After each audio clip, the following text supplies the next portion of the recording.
চট্টগ্রাম সরকারি সিটি কলেজে শিক্ষক, শিক্ষার্থী ও ছাত্র শিবিরের নেতাকর্মীদের উপর ছাত্রদলের সন্ত্রাসী হামলার ঘটনায় জড়িতদের গ্রেফতার ও দৃষ্টান্তমূলক শাস্তির দাবিতে চট্টগ্রাম মেট্রোপলিটন পুলিশ কমিশনারের হাতে স্মারকলিপি তুলে দেয় চট্টগ্রাম মহানগর ছাত্র শিবির।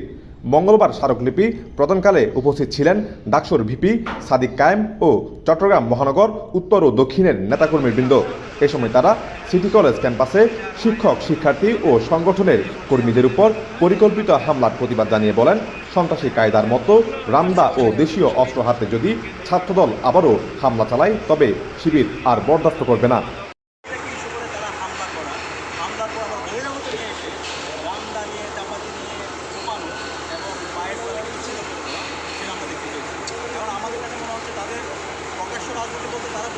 চাপাতি দিয়ে কাপড় কোপানো, চাপাতি দিয়ে কুপিয়ে আপনার পিছের পায়ের যে ওরাই সেটাকে পিছিয়ে মাথায় আঘাত, পায়ে আঘাত, বিভিন্ন ক্যাম্পাসে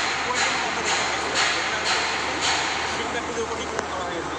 আপনারা দেখতে পেয়েছেন ময়মনসিংহ মেডিকেলে কিছুদিন আগে যখন পুলিশ হেফাজতে নিয়ে যাচ্ছে তাদের সম্পর্ক তবে তার উপর একটা জায়গায় হামলা হয়েছে। আমরা ঢাকা পলিটেকনিকে দেখতে পেয়েছি হামলা করেছে।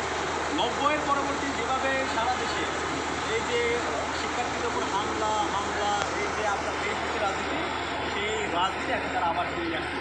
সুতরাং আমরা এই প্রজন্ম, জুলাইয়ের প্রজন্ম বেঁচে থাকতে এই ক্যাম্পাসগুলোতে যদি আবার সেই ফেসবুকের রাজনীতি ফিরে আসতে চায়, যদি আবার করতে চায়, যদি সন্ত্রাস কায়েম করতে চায়, যদি চাপাতি দিয়ে আমার ভাইকে রক্ষা করে পায়ের পরে বিচ্ছিন্ন করে দিয়ে তাদের রাজনীতির মতো করতে চায়, আমরা তাদের রাজনীতিকে আমাদেরকে লাল কার্ড দেখাবো, তাদেরকে লাল কার্ড দেখাবো। আমি আজকে এখানে শিবিরের প্রতিনিধি হিসেবে আসি না,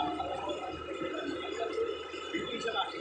এই ধরনের সন্ত্রাস ক্যাম্পাসে বন্ধ করতে হবে, এটা মাননীয় প্রধানমন্ত্রী তারেক জিয়াকে নির্দেশ দিতে হবে স্পষ্ট করে। আর যিনি হচ্ছেন স্বরাষ্ট্রমন্ত্রী। স্মারকলিপিতে অভিযোগ করা হয়, ঘটনার সময় পুলিশের নিষ্ক্রিয় ভূমিকা পালনে সুষ্ঠু তদন্ত যেন করা হয় এবং এই ঘটনায় জড়িতদের দ্রুত গ্রেফতার, নিরপেক্ষ তদন্ত এবং শিক্ষাঙ্গনে নিরাপত্তা জোরদারে দাবি জানানো হয়। ডেস্ক নিউজ, দৈনিক নয়া বাংলা ডিজিটাল।